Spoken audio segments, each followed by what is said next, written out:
இப்பொழுதும் ஆண்டவரே, இந்த ஆராதனையின் துவக்கம் முதல் ஆண்டவரே நிறைவு வரைக்கும் என் கர்த்தருடைய பிரசன்னத்தினால் நீர் ஆளுகை செய்வீராக.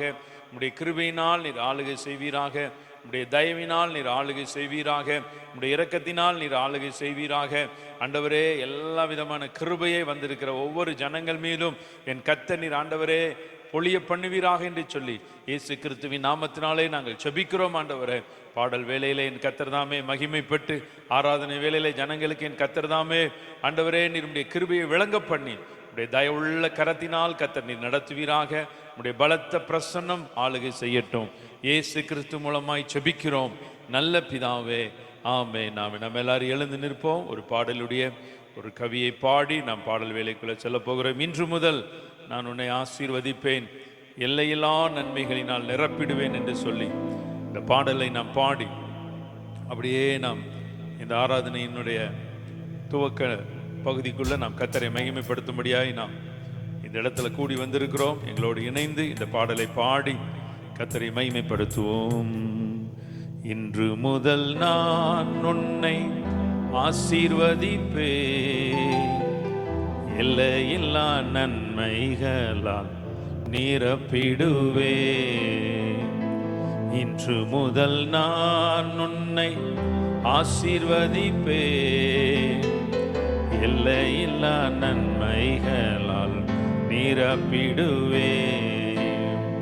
பெரிய இனமாக்கி ஆசீர்வதிப்பேன், உனது பெயரை நான் உயர்த்திடுவேன். பெரிய இனமாக்கி ஆசீர்வதிப்பேன், உனது பெயரை நான் உயர்த்திடுவேன். ஆசீர்வாத வாய்க்காலாய் நீருப்பாய், ஆசீர்வாத வாய்க்காலாய் நீருப்பாய், நீருப்பாய். இன்று முதல் நான் உன்னை ஆசீர்வதிப்பேன், எல்லையில்லா நன்மைகளால் நிரப்பிடுவேன். இன்று முதல் நான் உன்னை ஆசீர்வதிப்பேன், எல்லையில்லா நன்மைகளால் நிரப்பிடுவேன். செல்லும் இடமெல்லாம் காவலாய் நான் இருப்பேன், சொன்னதை செய்திடுவேன், கைவிடவே மாட்டேன். செல்லும் இடமெல்லாம் காவலாய் நான் இருப்பேன், சொன்னதை செய்திடுவேன், கைவிடவே மாட்டேன். நீ வாழும் இந்த தேசம் உனக்கு தந்திடுவேன், நீ வாழும் இந்த தேசம் உனக்கு தந்திடுவேன், உனக்கு தந்திடுவேன். இன்று முதல் நான் உன்னை ஆசீர்வதிப்பேன், எல்லையில்லா நன்மைகளால் நிரப்பிடுவேன். சொல்லுவோம். இன்று முதல் நான் உன்னை ஆசீர்வதிப்பேன், எல்லையில்லா நன்மைகளால் நிரப்பிடுவேன். பரவி பாய்கின்ற ஆறுகள் நீர்தானே, நதியோரம் வளருகின்ற தோட்டமும் நீதானே. பரவி பாய்கின்ற ஆறுகள் நீதானே, நதியோரம் வளருகின்ற தோட்டமும் நீதானே. வாசனை தருகின்ற சந்தனமும் நீதானே, வாசனை தருகின்ற சந்தனமும் நீதானே, சந்தனமும் நீதானே. இன்று முதல் நான் உன்னை ஆசீர்வதிப்பேன், எல்லையில்லா நன்மைகளால் நிரப்பிடுவேன். சொல்லுவோம். இன்று முதல் நான் உன்னை ஆசீர்வதிப்பேன், எல்லையில்லா நன்மைகளால் நிரப்பிடுவேன். வானத்து விண்மீன் போல் ஒளி கொடுப்பாய், கடற்கரை மணலை போல் பெருகிடுவார். சொல்லுமா, வானத்து விண்மீன் போல் ஒளி கொடுப்பார். கடற்கரை மணலை போல் பெருகிடுவார். எதிரியின் வாசல்களை உரிமை ஆக்கிடுவார். எதிரியின் வாசல்களை உரிமை ஆக்கிடுவார். உரிமை ஆக்கிடுவார். இன்று முதல் நான் உன்னை ஆசீர்வதிப்பேன். எல்லையில்லா நன்மைகளால் நிரப்பிடுவேன். இன்று முதல் நான் உன்னை ஆசீர்வதிப்பேன். எல்லையில்லா நன்மைகளால் நிரப்பிடுவேன். நீரண்டை வளருகின்ற செடியும் நீதானே, மதில் மேல் ஏறுகின்ற கொடியும் நீதானே. நீரண்டை வளருகின்ற செடியும் நீதானே, மதில் மேல் ஏறுகின்ற கொடியும் நீதானே. பகை நிறைந்த உலகத்தில் அன்பு கரம் நீட்டிடுவாய். பகை நிறைந்த உலகத்தில் அன்பு கரம் நீட்டிடுவாய். அன்பு கரம் நீட்டிடுவாய். இன்று முதல் நான் உன்னை ஆசீர்வதிப்பேன். எல்லையில்லா நன்மைகளால் நிரப்பிடுவேன். இன்று முதல் நான் உன்னை ஆசீர்வதிப்பேன். எல்லையில்லா நன்மைகளால் நிரப்பிடுவேன். எல்லாரும் உட்காருங்க. நாம் பாடல் வேலைக்குள்ள செல்வதற்கு முன்பதாக ஒரு வேதத்திலிருந்து ஒரு வசனத்தை நாம் வாசிப்போம். மத்தேயு எழுதின நற்செய்தி நூல், மத்தேயு எழுதின சுவிசேஷம் 5ஆம் அதிகாரம் 11வது வசனத்தையும் 12வது வசனத்தையும் வாசிங்க பார்ப்போம். என் நிமித்தம் உங்களை நிந்தித்து துன்பப்படுத்தி பலவித தீமையான மொழிகளையும் உங்கள் பேரில் பொய்யாய் சொல்வார்களானால், அல்லேலூயா சொல்லுங்க பாப்போம், பாக்கியவான்களாய் இருப்பீர்கள். கை மேல நெஞ்சு மேல கை வச்சு சொல்லுங்க, நான் பாக்கியவானாய் இருப்பேன். அல்லேலூயா, நான் பாக்கியவானாய் இருப்பேன். அடுத்த வசனத்தை வாசிப்போம். சந்தோஷப்பட்டு களி கூறுங்கள், பரலோகத்தில் உங்கள் பலன் மிகுதியாய் இருக்கும். உங்களுக்கு முன்னிருந்த தீர்க்கதரிசிகளையும் அப்படியே துன்பப்படுத்தினார்களே. அல்லேலூயா, கர்த்தர் உங்களை ஆசீர்வதிப்பார். என் நிமித்தம், யார் நிமித்தம்? யார் நிமித்தம்? சத்தமா சொல்லுங்களேன். என் நிமித்தம். ஆண்டவர் சொல்றாரு என் நிமித்தம். நம்ம ஆண்டவரை சொந்த இரட்சகரா ஏற்றுக்கொண்டு ஆராதிக்கிறதுனாலையும், ஆண்டவரை உண்மையா நம்ம துதிக்கிறதுனாலும் நம்மளை நிந்திக்கிறாங்களா? நிந்திச்சிருக்கிறாங்களா? உங்களை நிந்திச்சிருக்காங்கன்னு சொல்றவங்க கை தூக்கி அல்லேலூயா சொல்லுங்க பாப்போம். அல்லேலூயா. அது மாத்திரமல்ல, துன்பப்படுத்துவாங்க இல்லையா? மன ரீதியா துன்பப்படுத்துவாங்க, சரீர ரீதியா கூட சில துன்பங்கள் வரலாம். அது மாத்திரமல்ல, பலவித தீமையான மொழிகள். என்ன மொழிகள்? என்ன மொழிகள்? தீமையான மொழிகள் உங்கள் பேரில் சொல்வார்களானால், உங்களுக்கு அப்படிலாம் சொன்னாங்கன்னா நீங்க தான் பாக்கியவான்களா இருக்க போறீங்க. அல்லேலூயா. அப்ப நீங்க பாக்கியவான்களா இருப்பீர்கள். சந்தோஷப்பட்டு களி கூறுங்கள், நல்லா சந்தோஷப்படுங்க. அல்லேலூயா.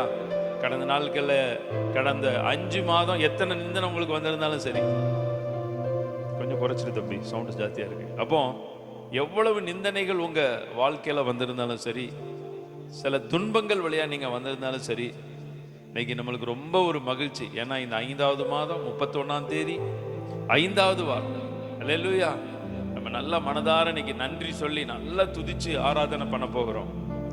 நீங்க வீட்டில் போய் கால் வைக்கும் பொழுது உங்களுடைய நிந்தனை எல்லாம் மாறி இருக்க போகுது. அல்லேலூயா. பக்கத்தில் இருக்கிறவங்களை பார்த்து சொல்லுங்க, உங்களுடைய எல்லா நிந்தனைகள் மாறிவிட்டது. உங்களுடைய எல்லா நிந்தனைகள் மாறிட்டு, உங்களுடைய துன்பங்கள் மாறி இருக்குது. உங்கள் மேலே சொன்ன பொய்யான மொழிகளுக்கெல்லாம் வேல்யூ இல்லாமல் போயிட்டு, சில பொய்யான மொழிகளுக்கெல்லாம் என்னாகும், வேல்யூ இல்லாமல் போகிறது. அதனால் நல்லா கர்த்தரை மகிமைப்படுத்த முடியாது. 2 கைகளை வச்சு நல்லா சத்தமாக கைகளை தட்டுன்னு பார்ப்போம். உங்களிடத்துல கரம் கொடுத்து உங்களை இன்னைக்கு பார்த்ததில் ரொம்ப சந்தோஷம்னு சொல்லுங்க பார்ப்போம். 2 பேருக்கு சொல்லுங்கள், பக்கத்தில் இருக்கவங்க 2 பேருக்கு சொல்லுங்கள். உங்களை பார்த்ததில், சிலர் கை கொடுக்காமல் இருக்கீங்களே, பார்த்ததில் சந்தோஷம். நல்லா இருக்கீங்களான்னு கேளுங்க. அல்லேலூயா. நல்லா இருக்கீங்களா? நானும் உங்களை பார்த்து கேட்கேன், நீங்கள் எல்லாம் நல்லா இருக்கிறீங்களா? அல்லேலூயா. கர்த்தர் உங்களை எல்லாம் ஆசீர்வதிப்பாராக. அதில் நாளைய தினம் நமக்கு ஜூன் மாதம் 1ஆம் தேதி பிறக்குது. மாலையில் வாக்குத்தத்த ஆராதனை உண்டு. எல்லாரும் வந்துடுங்க. அல்லேலூயா. அதனால் நாளைய தினத்திலும் அநேகமாக நம்ம ஸ்கூலுக்கு போகிற பிள்ளைகளுக்காக நம்ம ஜெபிக்கணும். அடுத்த வாரத்தில் பிள்ளைகள் எல்லாம் முன்னாடி கூட்டு உட்கார வச்சு இந்த பிள்ளைகளுக்கெல்லாம் விசேஷமாக நம்ம ஜெபிக்க போகிறோம். அடுத்த வாரம் நமக்கு திருவிருந்து ஆராதனை. அதில் எல்லோரும் ஜெபத்தோடு ஆயத்தப்படுங்க. கர்த்தர் உங்களை ஆசீர்வதிப்பாராக. வெள்ளிக்கிழமை அற்புதத்தின் மாலை வழக்கம் போல் நடைபெற்று கொண்டிருக்கிறது. பக்கத்தில் இருக்கிறவங்க அந்த மாலை 6:30 8:30 மணி வரைக்கும் நடைபெறக்கூடிய அந்த ஆராதனையில் கலந்து கொள்ளுங்கள். அநேக பிள்ளைகள் நீங்கள் 6:30க்கெல்லாம் வர்றீங்க, வந்து ஜெபிக்கிறீங்க. கர்த்தர் உங்களை ஆசீர்வதிப்பாராக. அல்லேலூயா. அல்ல, கர்த்தருடைய நாமத்துக்கு மகிமை உண்டாகட்டும். அதனால் இந்த செய்திக்கு பிறகு சாட்சி உண்டு. நீங்கள் 1 நிமிடம் உங்கள் வாழ்க்கையில் கர்த்தர் செய்த நன்மைகளை, இந்த 5வது வாரமாக இருக்கிறபடினால அதனால் நல்ல சாட்சி சொல்லி கர்த்தரை மகிமைப்படுத்துங்க. அதனால் பார்த்திங்கன்னா தேவ பிள்ளைகள் இனி வருகிற நாட்களில் ஜூன் மாதத்துலேருந்து நீங்கள் சரியான நேரத்துக்கு வாங்க. சரியாக 9 மணி, ஒரு 9:15க்குள்ளே நீங்கள் எல்லாம் வந்துடுங்க. முயற்சி பண்ணுங்கள். அல்லேலூயா. உங்களுக்கு வேலைகள் இருக்கும், நீங்கள் ரெடி ஆகணும். அதனால் ஒரு அதிகபட்சம் ஒரு காலையில் ஒரு 7 மணிக்கெல்லாம் எழுந்து ரெடியாகி 9 மணினா ஒரு 8:30 மணிக்கு நீங்கள் வந்து உட்காந்து ஆலயத்தில் கொஞ்சம் நேரம் தனியாக ஜெபம் பண்ணுங்கள். அது ரொம்ப ஒரு ஆசீர்வாதம். அல்லேலூயா. நாங்களாம் ஆரம்ப காலத்தில் அப்படி தான் வளர்க்கப்பட்டிருக்கிறோம். ஒரு ஆராதனை 9 மணினா நாங்கள் 9:30க்கு போகிறதில்ல, ஒரு 8:30க்கெல்லாம் போய் அப்படியே ஆலயத்தில் உட்காந்து அப்படியே நாங்கள் ஜெபம் பண்ணிக்கிட்டே இருப்போம். நீங்கள் வர்றதுக்கு முன்னாடியே யார் வர்றா? கர்த்தர் வந்துடுதார். அல்லேலூயா. அதனால் நீங்கள் வர்றதுக்கு முன்பதாகவே உங்களுடைய ஆராதனைகள், துதி ஸ்தோத்திர பலிகள், இன்றைக்கி கிட்டத்தட்ட நம்ம உட்கார்ந்து ஆராதனை பண்ணால் கூட கிட்டத்தட்ட 1 மணி நேரம் 20 நிமிடம் ஆராதனை பண்ணிடுவோம். உங்களுக்கு டைம் போனது தெரிஞ்சுதா? தெரியல இல்லையா? அதுதான் கர்த்தர் காலங்கள் சூழ்நிலைகளை உங்களுக்காக மாற்றுவார். நல்ல செய்தி கேட்க போகிறோம். கரங்களை உயர்த்தி ஒரு 3 முறை அல்லேலூயா என்று சொல்லி நாம் கர்த்தரை ஸ்தோத்திரம் பண்ணுவோம். அல்லேலூயா, அல்லேலூயா, அல்லேலூயா. கர்த்தருடைய பரிசுத்த நாமத்திற்கு மகிமை உண்டாவதாக. மீண்டுமாக இந்த புதிய வாரத்தில் உங்களை ஒவ்வொருவரையும் கர்த்தருடைய ஆலயத்தில் நல்ல சுகத்தோடும் பலத்தோடும் உங்களை ஒவ்வொருவரையும் நாங்கள் பார்ப்பதிலே நான் மகிழ்ச்சி அடைகிறேன். கர்த்தர் தாமே உங்களை ஒவ்வொருவரையும் ஆசீர்வதிப்பாராக. பக்கத்தில் கை கொடுத்து இந்த காலை நேரத்தில் உங்களை சர்ச்சில் பார்த்ததில் ரொம்ப சந்தோஷம்னு சொல்லி உங்களுடைய வாழ்த்துக்களை நீங்கள் தெரியப்படுத்துங்க பார்ப்போம். ஒரு 5 பேருக்கு. கர்த்தர் நல்லவர். ஆமென். நாம் செய்திக்கு நேராய் கடந்து செல்லலாம். சங்கீதங்களின் புஸ்தகம், சங்கீதம் 66ஆம் சங்கீதம் நம்ம எல்லாரும் எடுத்துக்கொள்ளுவோம். சங்கீதம் 66 10, 11, 12வது வசனம்.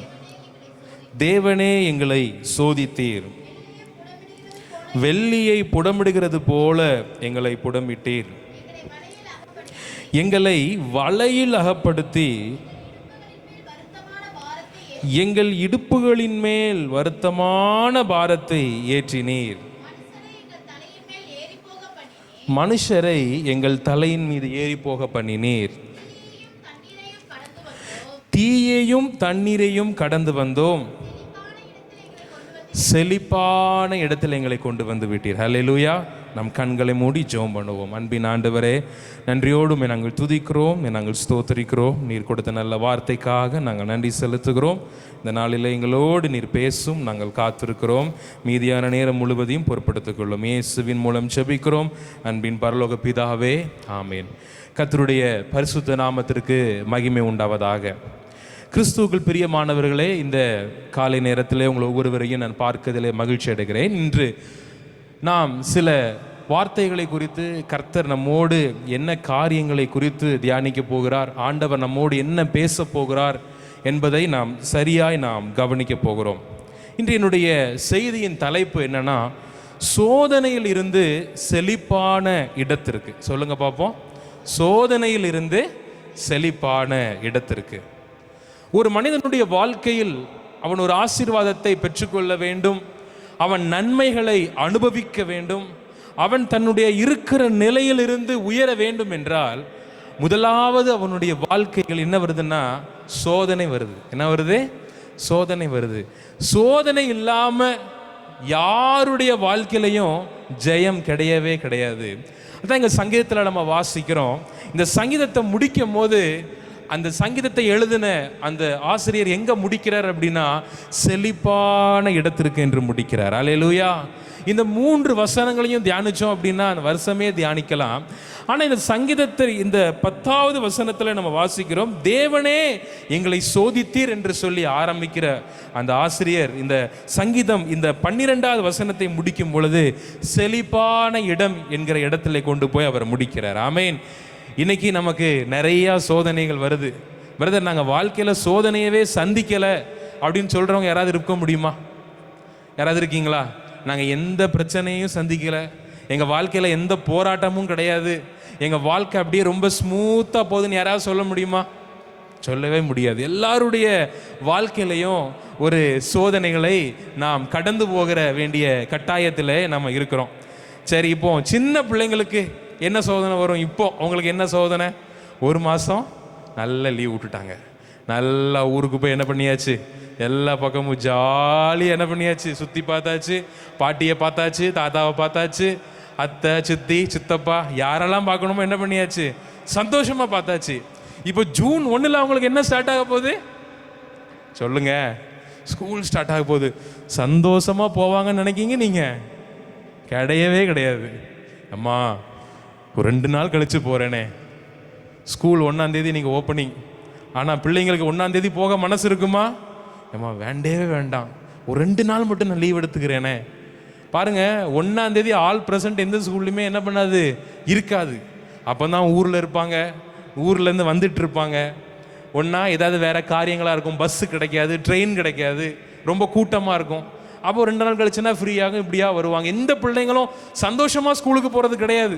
அப்புறம் போக ஆரம்பித்த பிறகு என்ன ஆயிரும், புது ட்ரெஸ்ஸு, புது பாட புத்தகங்கள், புது டீச்சரு, புது ஃப்ரெண்ட்ஸ் எல்லாத்தையும் பார்த்தோன்னு என்ன ஆயிரும், ஒரு சந்தோஷமாயிரும். சந்தோஷமாக என்ன பண்ணிடுறாங்க, போயிடுறாங்க. பேரண்ட்ஸுக்கு ஒரு பெரிய சோதனை இருக்குது. ஸ்கூல் ஆரம்பிக்கிறதுக்கு முன்னாடி ஸ்கூலுக்கு என்ன பண்ணணும் சொல்லுங்க? ஃபீஸ் கட்டணும். இது எவ்வளோ பெரிய ஒரு ப்ரெஷர், அப்படி தானே? இன்னைக்கு நம்ம பிள்ளைகளை, உங்கள் பிள்ளைங்களை தகுதிக்கு தக்கபடி நீங்கள் படிக்க வைக்கீங்க. சிலவங்க கான்வென்ட்டில் படிக்க வைக்கீங்க, சிலவங்க மெட்ரிகுலேஷனில் படிக்க வைக்கீங்க, சிலவங்க இன்டர்நேஷ்னல் ஸ்கூல்ஸில் படிக்க வைக்கீங்க, சிலவங்க கவர்மெண்ட் ஸ்கூலில் படிக்க வைக்கீங்க. ஆனால் கவர்மெண்ட் ஸ்கூலில் ஃபீஸ் கிடையாது. மற்ற எல்லா ஸ்கூலுக்கும் என்ன இருக்குது, ஃபீஸ் இருக்குது. இப்போ அந்த ஃபீஸை கட்டணும். ஃபீஸை கட்டினா தான் என்ன ஆகும், புக்கு கொடுப்பாங்க, ஷூ கொடுப்பாங்க, நோட்டு புத்தகம்லாம் கொடுப்பாங்க. நமக்கு வர வருமானத்தில் கட்ட முடியுமா? முடியாது. அப்போ என்ன பண்ணுவோம், நமக்கு ஒரு பெரிய ஒரு சோதனை. எந்த மாதம்? மே மாதமும் ஜூன் மாதமும். இது எப்படி நம்ம கட்ட போகிறோம், யார்கிட்ட வாங்கலாம், என்ன செய்யலாம், எந்த நகையை கொண்டு எந்த பேங்க்கில் வச்சா எவ்வளோ கிடைக்கும்? நம்ம புத்தியில் அப்படி தானே போகும். அப்படி தானே? எத்தனை பேர் அது விசுவாசிக்கிறீங்க? இப்படி தான் நம்முடைய வாழ்க்கை ஓடும். என்ன செய்யலாம், என்ன பண்ணுறது? அது மாத்திரம் இல்லை, திருப்பி 1 மாதம் எல்லாம் சில பேரண்ட்ஸ் கொண்டு வீட்டில் ஊரில் கொண்டு விட்டு வந்துட்டாங்க. இப்போ ஸ்கூலையும் விட்டு வந்துடுவாங்க. அப்புறம் சாயந்தரம் என்ன ஆகும், பிள்ளைங்க சேட்டை பண்ண ஆரம்பிக்கும். உடனே எங்கே கொண்டு சேர்ப்பாங்க, டியூஷனில் கொண்டு சேர்ப்பாங்க. அது ஒரு பெரிய சோதனை. இப்படி பெற்றோர்களுக்கு பிள்ளைகளை வைத்து பலவிதமான சோதனைகள், அப்புறம் வாழ்க்கையில் சம்பாதிக்கணும், முன்னேறணும், பலவிதமான சோதனைகளை நம்முடைய இந்த உலக வாழ்க்கையில் நாம் சந்திக்கிறோம். அப்படி தானே?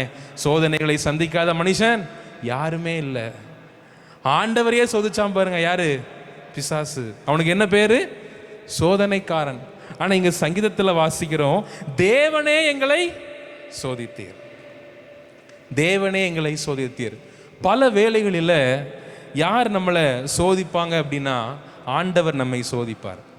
பிசாசு சோதிக்கிறது ஒரு பக்கம், அவன் நமக்கு டார்ச்சர் கொடுக்கறது ஒரு பக்கம், அவன் நம்ம வாழ்க்கையில் பூந்து குடும்பத்தை பிரிக்கிறது ஒரு பக்கம். ஆனால் ஆண்டவர் ஒரு சோதனையை இந்த உலக வாழ்க்கையில், இந்த ஆவிக்குரிய ஓட்டத்தில் ஓடிக்கொண்டிருக்கிற நம் ஒவ்வொருவருக்கும் ஆண்டவர் ஒரு டெஸ்ட்டை வச்சிருக்கிறாரு. இந்த டெஸ்ட்டில் நம்ம எப்படி பாஸ் ஆகிறோம் அப்படிங்கிறத பொறுத்து தான் ஆண்டவர் பல நன்மைகளை அடுக்கடுக்காய் அடுக்கடுக்காய் தேவன் நமக்கு தர அவர் ஆசையாய் இருக்கிறார். 1 பேதுரு 1ஆம் அதிகாரம் 7வது வசனத்தை நீங்கள் வாசியுங்கள். அழிந்து போகிற பொன் அக்கினியினாலே சோதிக்கப்படும், அதை பார்க்கிலும் அதிக விலையேற பெற்றதா இருக்கிற உங்கள் விசுவாசம் சோதிக்கப்பட்டு இயேசு கிறிஸ்து வெளிப்படும் பொழுது உங்களுக்கு புகழ்ச்சியும் கனமும் மகிமையும் உண்டாக காணப்படும். கரங்களை தட்டி நம் கர்த்தரை ஸ்தோத்திரம் பண்ணுவோமா? அந்த காலை நேரத்தில் பொன் பைபிளில் சொல்றாங்க, அழிந்து போகிற பொன் அக்கினியினால் சோதிக்கப்படுகிறது, அதை பார்க்கிலும் விலையேற பெற்றது என்னது? உங்களுடைய ஃபெய்த், உங்கள் விசுவாசம், ஆண்டவர் மீது நீங்கள் வைத்திருக்கிற அந்த நம்பிக்கை. ஆண்டவர் என்னுடைய வாழ்க்கையில் எப்படியாவது நன்மையை செய்வார், என் குடும்பத்தை ஆண்டவர் உயர்த்துவார், என்னை மேன்மைப்படுத்துவார், என்னை அநேக ஜனங்களுக்கு முன்பாக என் தலையை உயர்த்துவார் என்கக்கூடிய இந்த விசுவாசம் நிறைய நேரத்தில் சோதிக்கப்படும். நீங்கள் எனக்கு தான் முடிவெடுத்திருப்பீங்க, ஆண்டவர் இனி உண்மையாக தேடுவேன் ஆண்டவரே, ஒரு வாரமும் நான் சர்ச்சுக்கு வராமல் இருக்க மாட்டேன், எல்லா வாரமும் நான் வந்துடுவேன். நீங்கள் பாருங்கள், அடுத்த வாரமே ஏதாவது ஒரு ப்ரோக்ராம் வரும் உங்களுக்கு. அந்த விசுவாசத்தை விட்டு நம்மை வழி விலகி செய்ய அது சோதனைக்கு உட்படுத்தப்படும். அப்படிப்பட்ட சோதனைகளை நீங்கள் சந்திக்கும் பொழுது நீங்கள் சோதனையிலே இருந்து அப்படியே நீங்கள் போயிடுறீங்களா, இல்லை அதை மேற்கொள்ளுகிறீர்களா என்பது தான் இன்னைக்கு கேள்வி. இன்னைக்கு நம்ம எப்படி இருக்கோம்? பிசாசும் நம்மளை சோதிக்கிறான், ஆண்டவர் நம்முடைய விசுவாசத்தை சோதிக்கிறார்.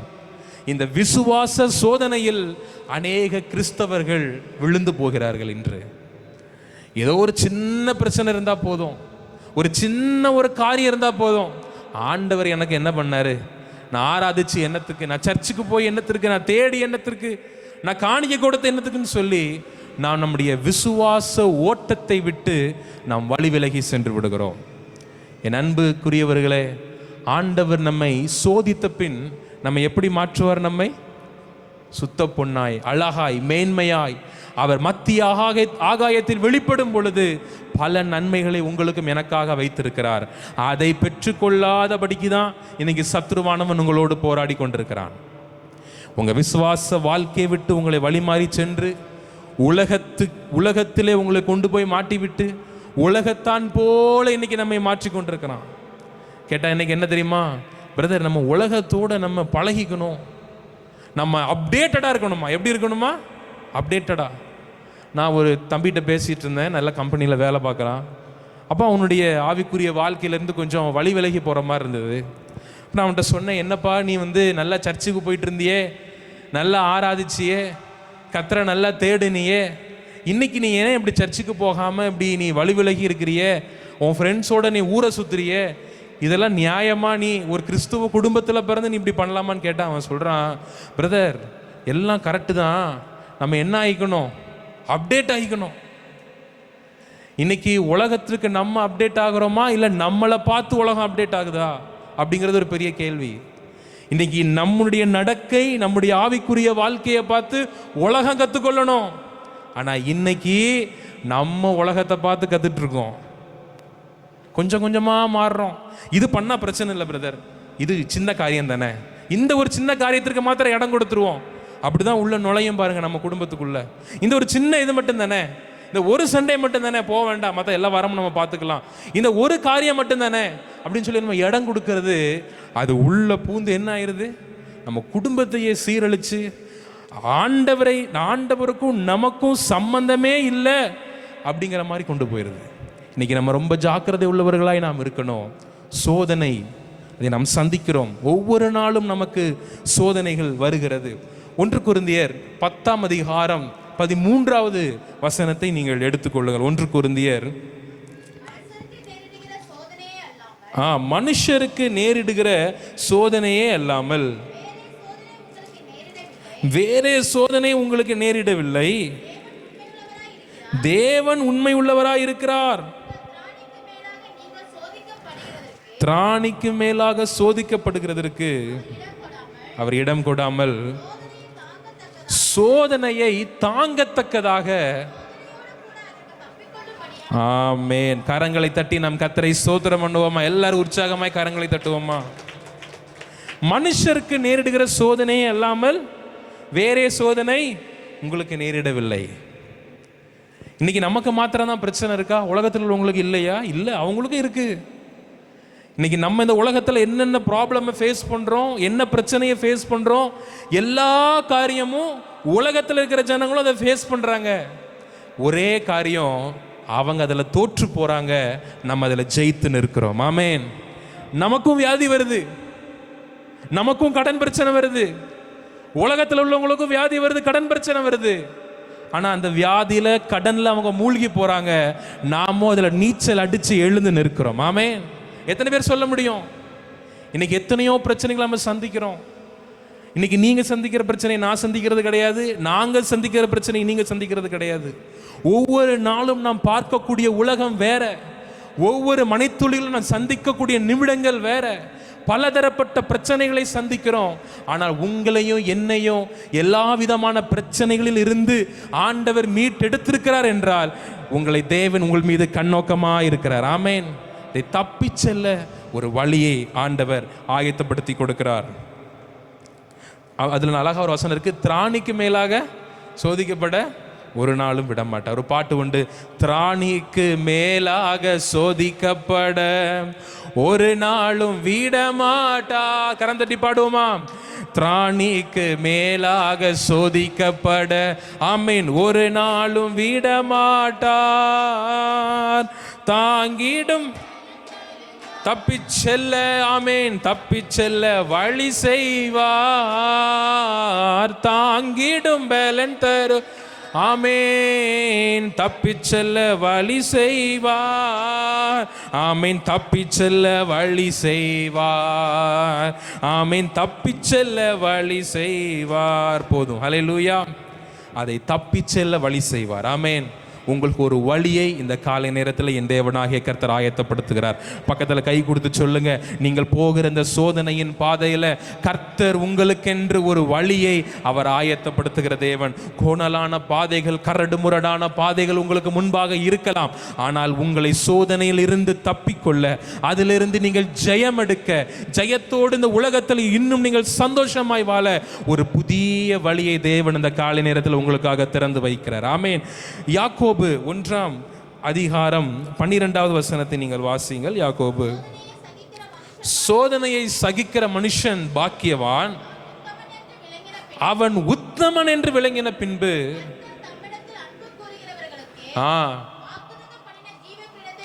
ஜீவ கிரீடத்தை பெறுவான். ஆமென். இந்த சோதனை எதுக்காக கர்த்தர் நமக்கு வாழ்க்கையில அனுமதிக்கிறார் என்றால், நாம் உத்தமர்களாய் மாறும்படி, நாம் பரிசுத்தமுள்ள ஒரு மகனாய் நாம் மாறும்படி, நம்முடைய வாழ்க்கை மாசற்ற ஒரு குற்றமற்ற இயேசு கிறிஸ்துவை போல ஒரு மனிதனாய் மாற்றும்படியாய் இந்த சோதனைகளை ஆண்டவர் நம்முடைய வாழ்க்கையிலே அவர் அனுமதிக்கிறார். நாம் உத்தமர்கள் என்று தேவன் கண்ட பிறகு, இவன் உண்மையிலே என்னுடைய மகள், என்னுடைய மகன் என்று கண்ட பிறகு, முடிவிலே ஆண்டவர் நமக்கு என்ன தரப்போறாரா? ஜீவ கிரீடத்தை தரப்போகிறார். இந்த ஜீவ கிரீடத்தை பெறக்கூடாதபடி, நம்முடைய குடும்பம் பெறக்கூடாதபடி அநேக தடைகளை சத்ருவானவன் உங்கள் முன்பாக ஒவ்வொரு நாளும் அவன் விதைத்து கொண்டே இருப்பான். ஏன்னா அவன் அதை பெற முடியல. ஆண்டவரோடு மகிமையா ஒரு நாள் உட்கார்ந்து ஆராதிச்சவன், அவனுக்குள்ள பெருமை என்கிற ஒரு பாவம் வந்த உடனே ஆண்டவர் அவனை தள்ளி விட்டாரு. இனி உந்த பரலோகம் உனக்கு என்ன பண்ணாது? கிடையாது, நீ ஓடிரு. நீ இருந்த ஸ்தானத்தில் நான் யாரை கொண்டு வைக்க போறேன்? என் பிள்ளைகளை கொண்டு வைக்க போறேன்னு சொல்லி தான் உங்களையும் என்னையும் ஆண்டவர் உருவாக்கி அவரை ஆராதித்து இன்னும் பரலோகத்தில் கூட்டி நம்மளை உட்கார வச்சு நித்தியமா ஆராதிக்க வைக்க போறாரு. அப்ப பிசாசுக்கு அது பொறுக்குமா? சொல்லுங்க. உங்களை கொண்டு எங்க வைக்க போறாரு? பரலோகத்தில் வைக்க போறாரு, கிரீடத்தை தர போறாரு.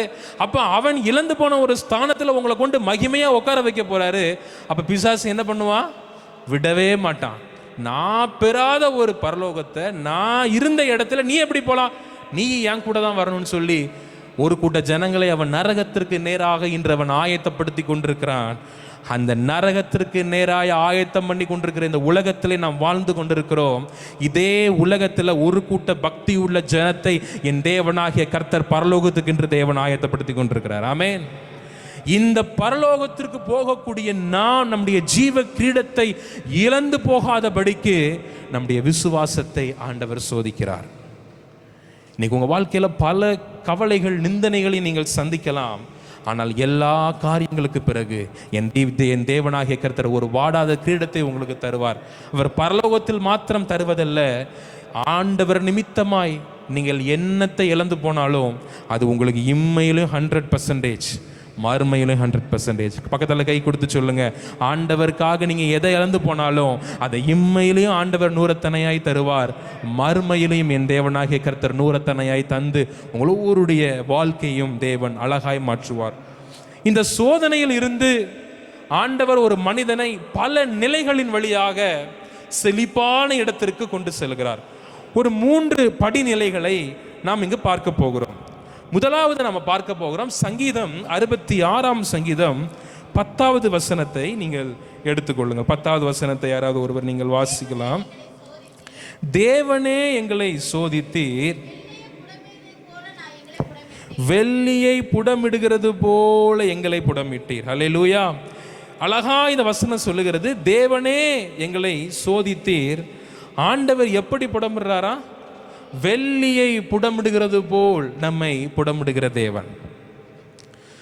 ஒரு வெள்ளியை உருக்கணும் அப்படின்னா எவ்வளவு 1000 ஃபாரன்ஹீட் வேணும், அப்பதான் அது அந்த திட நிலையிலிருந்து திரவ நிலைக்கு அது மாறும். நான் யோசிச்சு பார்த்தேன், தங்கம் வச்சிருக்கிறாரு, தங்கத்தை போல நம்மளை மாற்ற போறாரு, பொன்னை போல நம்ம உருக்குறேன்னு சொல்றாரு. எதனால இந்த இடத்துல ஆண்டவர் வெள்ளியை போல புடமிட செய்கிறார் என்கிற ஒரு கேள்வி எனக்குள்ள வந்துச்சு. ஏன் தங்கம் சொல்லலாம், எத்தனையோ காரியங்கள் இருக்குது, ஏன் வெளியே கொண்டு ஆண்டவர் இங்கே வச்சிருக்கிறாரு? இதற்கு ஒரு காரணம் இருக்கும், இதுக்கு ஒரு ரீசன் இருக்கு. எந்த ஒரு காரியத்தையும் ஆண்டவர் ஒரு ரீசன் இல்லாமல் பண்ண மாட்டார் அப்படின்னு சொல்லி அந்த வெள்ளியை குறித்து நான் யோசிச்சு கொண்டே இருந்தேன், தியானித்து கொண்டே இருந்தேன், சர்ச் பண்ணி பார்த்தேன் எதனால இந்த வெள்ளி அப்படின்னு சொல்லி. தங்கத்தை போல வெள்ளியை உருக்கிறலாம், ஆனால் ரொம்ப நேரம் உருக்குனா அந்த வெள்ளி என்ன ஆயிரும் அப்படின்னா அந்த வெள்ளி தன்மையை இழந்து போயிடும், காற்றுல எவாபரேட் ஆகி இல்லாமே போயிடும். ஸோ அந்த வெள்ளியை உருக்கும் போது என்ன பண்ணுவாங்க அப்படின்னா, அந்த அந்த வெள்ளியை உருக்கக்கூடிய அவங்களுக்கு என்ன சொல்லுவாங்க, ஆசாரியரா, தங்க ஆசாரி அதை தான் செய்வாங்க.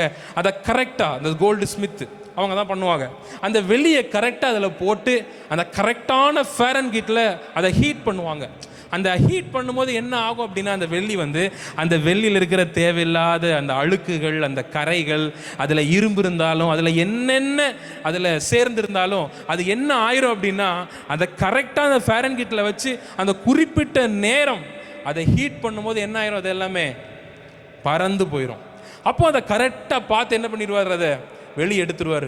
இது மாத்திரமல்ல, சரி வெளியே எடுத்தால் இது எப்படி ஒரு நல்ல ஒரு வெள்ளியாக மாற முடியும், அதற்கும் ஒரு காரியம் இருக்குது. அந்த வெள்ளி எப்போ நல்ல வெள்ளின்னு சொல்லி அவருக்கு தெரியுமா, அந்த வெள்ளியை உருக்கி கொண்டிருக்கும் பொழுது ஒரு ஃபைனல் ஸ்டேஜ் வரும் பொழுது அந்த அவருடைய முகம் அந்த வெள்ளியில் படுமா, அப்படியே ஒரு கண்ணாடியில் பார்க்குற மாதிரி, அந்த கண்ணாடியில் பார்க்குற மாதிரி அவருடைய ஃபேஸ் அழகாக உருக்கி வரும் பொழுது அந்த வெள்ளி அந்த ரசம் மாதிரி மாறிடும்ல, அதில் அவருடைய ஃபேஸ் அழகாக அதில் தெரியுமா, அந்த சின்ன ஒரு முகமாக தெரியுமா. அப்போ அவர் யோசிப்பார், ஆகா இது கரெக்டான மெத்தடில் என்ன ஆயிடுச்சு, இந்த வெள்ளி இதை நம்ம என்ன பண்ணிடலாம், வெளியே எடுத்துடலான்னு சொல்லி அந்த வெள்ளியை கரெக்டாக வெளியே எடுத்து திருப்பி அவங்களுக்கு அதுக்கு என்ன பொருள் பண்ணணுமோ அதில் பண்ணிடுவாங்க. ஆண்டவரும் ஏன் நம்மை வெள்ளியை போல புடமிடுகிறார் என்றால், நம்முடைய வாழ்க்கையில் அவர் பிரதிபலிக்க வேண்டும். அல்லேலூயா. அவருடைய சாயல் நம்ம ஒவ்வொருடைய வாழ்க்கையிலும் வரணும். அதற்காக தான் இவ்வளோ போராட்டம். இன்னைக்கு நிறைய பேர் கேள்வி கேட்கும் ஆண்டவர்கிட்ட, ஒய் ஆண்டவரே, நான் இவ்வளோ ஜோம் பண்ணிட்டேன், இவ்வளோ கொடுத்துட்டேன், நான் இவ்வளோ பண்ணிட்டேன், உமக்காக நான் எல்லாமே சர்ச்சு கட்டி கொடுத்துட்டேன், அது பண்ணிட்டேன், இது பண்ணிட்டேன், ஏன் என் வாழ்க்கை மாறலை, நீ இன்னும் மாறலை, உன் சுவாபம் இன்னும் மாறலை, தேவ சாயல் உனக்குள்ள இன்னும் வரல, அதனால தான் இன்னும் உன்னை சோதிச்சு கொண்டே இருக்கிறேன். வரும், நீ உத்தமன் என்று நான் ஒரு நாள் நான் பார்ப்பேன், அன்னைக்கு உனக்கு கிரீடத்தையும் கொடுப்பேன், உன்னை நான் மேன்மையும் படுத்துவேன்.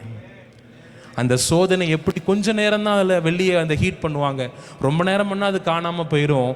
நமக்கு ஆண்டவர் கொடுக்குற சோதனைகள் எல்லாம் கொஞ்ச காலம் தான். அல்லேலூயா. பக்கத்தில் கை கொடுத்து சொல்லுங்க, ஆண்டவர் உங்களை சோதிக்கிறதெல்லாம் கொஞ்ச காலம்தான்.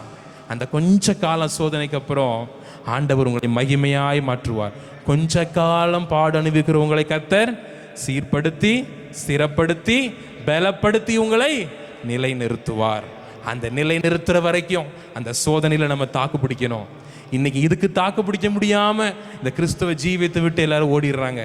ஐயோ முடியாது பிரதர், எங்களுக்கு அதே ஓகே, நாங்கள் எப்படி இருந்தோம், இது வந்ததுக்கப்புறம் எங்களுக்கு எவ்வளோ பிரச்சனையை நாங்கள் சந்திக்கிறோம், வேண்டாம் வேண்டாம் வேண்டாம். ஆனால் அவங்களுக்கு தெரியல இந்த சோதனைக்கெல்லாம் பிறகு ஒரு பெரிய ஒரு ஆசீர்வாதத்தை ஆண்டவர் வைத்திருக்கிறார் என்று. ஆனால் உங்களுக்கும் எனக்கும் தெரியும், நாம் வெள்ளியை போல நாம் சோதிக்கப்பட்டால், நாம் சோதித்தப்பட்ட பிறகு அவருடைய சாயல் நமக்குள்ளே தேவன் வெளிப்படுத்துவார். ஆமென். உங்களை பார்க்கும் பொழுது ஒரு தேவ சாயலை அநேகர் பார்ப்பாங்க. உங்களை பார்க்கும் பொழுது அநேக பிள்ளைகள் கர்த்தரை பார்ப்பாங்க. ரீசெண்டாக ஒரு இடத்திற்காக ஊழியத்திற்காக போயிருந்தேன். அப்போ அவங்க ஒரு ஊழியர் இருந்திருந்தார். அவர் இந்த ஊழியர் வந்து பிராமின்ஸ்.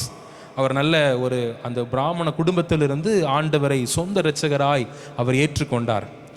ரொம்ப பக்தி வைராக்கியமான குடும்பத்திலே வளர்க்கப்பட்டு இவருக்கு எப்படியோ ஆண்டவருடைய இந்த வழிநடத்துதல் கிடைத்து ஆண்டவர் தான் மெய்யான தெய்வம் என்கிறதை அவர் அறிந்து கொண்டு பின்பு அந்த குடும்பத்திலிருந்து வெளியே வந்து அவர் கர்த்தருக்காக இன்று வல்லமையாய் ஊழியம் செய்ய ஒரு பெரிய சபையை அன்னைக்கு கட்டி எழுப்பி. அப்போ அவர் சொன்னார் ஒரு நாள், ஐயா நான் ஒரு நாள் என்னுடைய வீட்டில் முன்பாக நான் இருந்தேன்.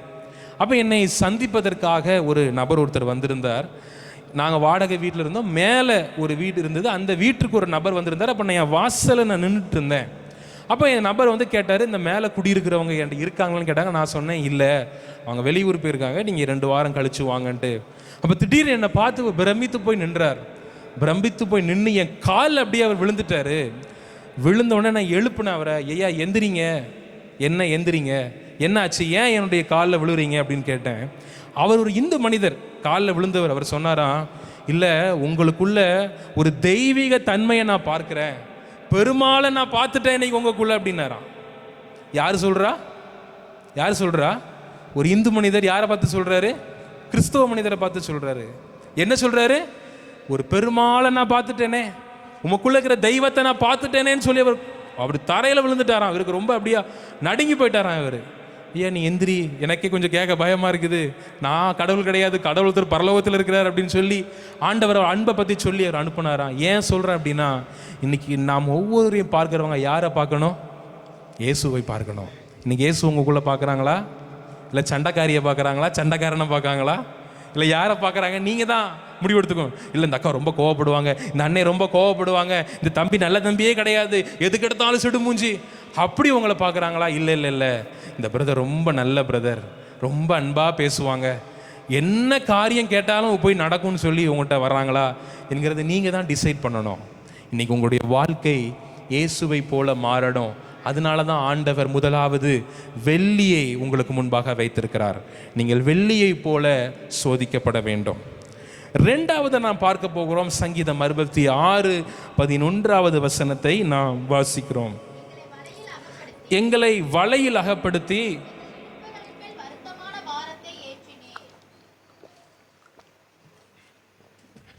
எங்களை வலையில் அகப்படுத்தி எங்கள் இடுப்புகளில் வருத்தமான பாரத்தை ஏற்றினீர்.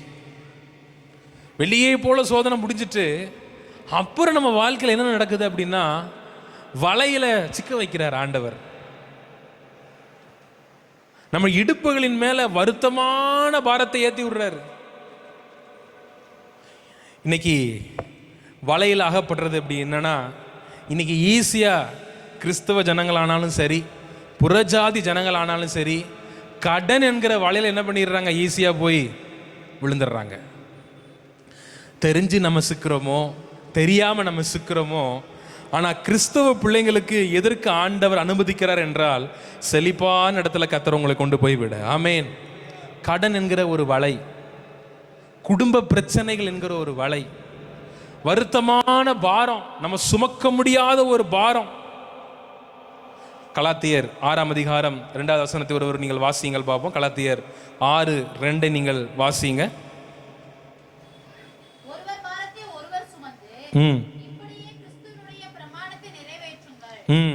இதில் நம்ம வாசிக்கிறோம், ஒருவர் பாரத்தை ஒருவர் சுமக்கணும். அதுக்கு தான் இந்த சபையை ஆண்டவர் நமக்கு கொடுத்திருக்கிறார்.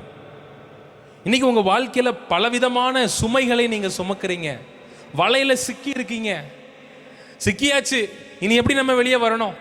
இந்த இடத்துல நம்ம மாட்டியாச்சு, இந்த குறிப்பிட்ட பிசினஸ்ல நம்ம சிக்கியாச்சு, இனி எந்த நமக்கு சேதமும் இல்லாம நம்ம வெளியே வரணும். அதற்கு என்ன தேவை அப்படின்னா, தேவ பிள்ளைகளோடு ஐக்கியப்படக்கூடிய ஒரு இடம் உங்களுக்கு தேவை. ஆமென். நீங்கள் தேவனோடு ஐக்கியப்பட்டு இருந்தால் வலையிலிருந்து கர்த்தர் உங்களை விடுதலையாக்குவார். அந்த வருத்தமான பாரம் எல்லாவற்றையும் அவர் எடுத்து போடுவார். ஆமென். எதனால் நம்முடைய வாழ்க்கையில் இதை அனுமதிக்கிறார் என்றால், கர்த்தரை நாம் தேடுவதற்காக நம்முடைய வாழ்க்கையில் நம்மை அனுமதிக்கிறார். இன்னைக்கு சிலவங்க கொஞ்சம் ஆசீர்வாதம் கிடைச்சா போதும், என்ன பண்ணிடுவாங்க, ஆண்டவர் எங்கே கிடைக்கும், எந்த கடையில் கிடைக்கும்னு கேட்டுடுறாங்க. அப்படியா, இயேசு கிறிஸ்துவா எங்கே இருக்கிறாரு, இப்போ தான் ஒரு சின்ன வேலை கிடச்சிட்டு. சமீபத்தில் ஒரு ஐயாட்ட நான் பேசிகிட்டு இருந்தேன். ஆண்டவர் அவங்க பையனுக்கு ரொம்ப நாள் வேலை இல்லை, அப்புறம் சொல்லி நமக்கு நல்லா ஜெபம் பண்ணாங்க, எல்லாம் கிடச்சிது, எல்லாம் நடந்து முடிஞ்சுது. கடைசியில் அவர் சொல்லிட்டாரு, பிரதர் நான் ஜெபம் பண்ண எனக்கு கர்த்தர் தந்தார், இனி ஓகே ஆல்ரைட் அவ்வளோதான், இனி நான் சர்ச்சுக்கு நம்ம வேறு சர்ச்சில் நான் சர்ச்சுக்கு போகிற மாதிரில இல்லை. நான் சொன்னேன் உங்களுக்கு ஆசீர்வாதம் கிடச்சா சர்ச்சுக்கு போகக்கூடாதுன்னா இருக்குது, நீங்கள் தாராளமாக போங்க. இல்லை கர்த்தர் எனக்கு தந்துட்டாரு, நான் வீட்டில் இருந்தே நான் ஜெபம் பண்ண போகிறேன்னாரு. சந்தோஷம், நீங்கள் ஜெபம் பண்ணுங்க அப்படின்னு விட்டாச்சு. இன்றைக்கி ஒரு சின்ன சின்ன ஆசீர்வாதம் வந்தால் போதும், நம்ம என்ன பண்ணிடுறோம், ஆண்டவரை மறந்துடுறோம். திருப்பி என்ன செய்கிறாரு ஆண்டவர், நீ என்னிடத்துல வருவதற்கு திருப்பி என்ன பண்ணுறாரு, வலையில் சிக்க வைக்கிறாரு. ஏதாவது ஒரு ப்ராப்ளத்தில் கொண்டு சிக்க வைக்கிறாரு, வருத்தமான பாரத்தை கொண்டு ஏற்றுறாரு. குடும்பத்தில் ஏதாவது ஒரு பிரச்சனை, சண்டை, அண்ணன் தம்பிக்குள்ள சண்டை பிரச்சனை ஏன் வருது அப்படின்னா, அப்படியாவது நீ என்கிட்ட சேருவியா, என் ஆலயத்தில் முட்டி போட்டு ஜெபம் பண்ணுவியா, நான் இருக்கிறேன் உன்னை விடுதலையாக்க, நான் இருக்கிறேன் உன்னை காப்பாற்ற. அப்படிப்பட்ட ஒருவரை இந்த காலை நேரத்தில் ஆண்டவர் தேடிக்கொண்டிருக்கிறார்.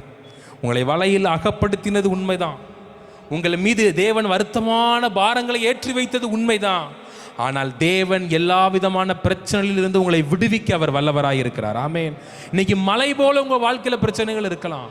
என்னுடைய வாழ்க்கையில என்னைக்கு தீரும்னு சொல்லி இந்த பாரம், இந்த கடினமான பாரத்தை யார் எனக்காக சுமப்பார்கள், என் பிள்ளை சுமந்துருவானா, என் உறவினர்கள் சுமப்பாங்களான்னு சொல்லி நீங்கள் கலங்கி போயிருக்கலாம். உங்கள் பாரங்களை சுமக்க ஒருவர் உண்டு, அவர் என் தேவனாகிய இயேசு கிறிஸ்து. ஆமென். சபையோடு நீங்கள் ஐக்கியப்படுங்க, குடும்பமா நீங்க ஐக்கியப்பட்டு பாருங்க, உங்கள் பாரங்கள் எல்லாம் பஞ்சை போல லகுவாய் என் தேவனாகிய கர்த்தர் அவர் மாற்றுவார். சைனால ஒரு மூங்கில் மரம் ஒன்று உண்டு. முதல் வருடம் அந்த விதையை விதைச்சு வைப்பாங்க. விதைச்சு வச்ச உடனே டெய்லி அதுக்கு தண்ணி பாய்ச்சுவாங்க. முதல் வருஷம் வைப்பாங்க, ஒரு சின்ன ஒரு இலை கூட அதுலேருந்து வராது. ரெண்டாவது வருஷம் ஆகும், ஒரு சின்ன அப்போதான் ஒரு துளிர் மாதிரி நிற்கும். சரி இப்படியாவது வளர்ந்துருமான்னு ரொம்ப ஆச்சரியமாக பார்ப்பாங்க. அப்பவும் வளராது. 3 வருஷம் ஆகும், 2 வருஷம் ஆகும், 5 வருஷம் ஆகும். 5 வருஷம் வரைக்கும் அது வளரவே வளராது. இவ்வளோ தான் வளர்ந்து நிற்கும் கடைசியாக. ஆனால் 6வது வருடத்தின் அந்த முதலாவது நாளிலிருந்து அதனுடைய வளர்ச்சி எப்படி இருக்குமா, கிட்டத்தட்ட ரொம்ப எக்ஸ்ட்ராடினரியாக இருக்குமா. கிட்டத்தட்ட அந்த வருடம் முடியும் பொழுது 80லேருந்து 90 அடி வரைக்கும் அந்த மூங்கில் மரம் வளருமா. அப்போ 5 வருஷம் அது பூமிக்கு அடியில் என்ன ஆகிட்டு இருந்திருக்கு, வேர் பற்றிட்டு இருந்திருக்கு, வேர் ஊன்றிட்டு இருக்கு. இன்னும் நல்ல கிளைகள் ஓங்கி மேலே படர, இன்னும் என்ன பிரச்சனை வந்தாலும், காத்தடிச்சாலும், புயல் அடித்தாலும் எல்லாத்திற்கும் ஸ்ட்ராங்காக நிற்கிறது இருக்கு. அதனுடைய வேற ஆழமாக பூமியில் விட்டுட்டே இருக்கு. எங்கெங்கெல்லாம் மண் இருக்கோ, எங்கெங்கெல்லாம் நீர் பற்றுகள் இருக்கோ, எல்லா பக்கமும் மறைமுகமாய் செயல்பட்டு கொண்டே இருக்கிறது.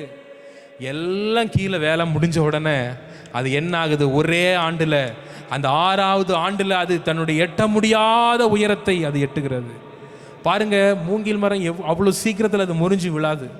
எவ்வளவு காத்தடிச்சாலும், எவ்வளவு சூறாவளியே வந்தாலும், மழை பெஞ்சாலும் அது ஆடுமே தவிர அது ஒரு நாளும் முறிஞ்சு விழாது.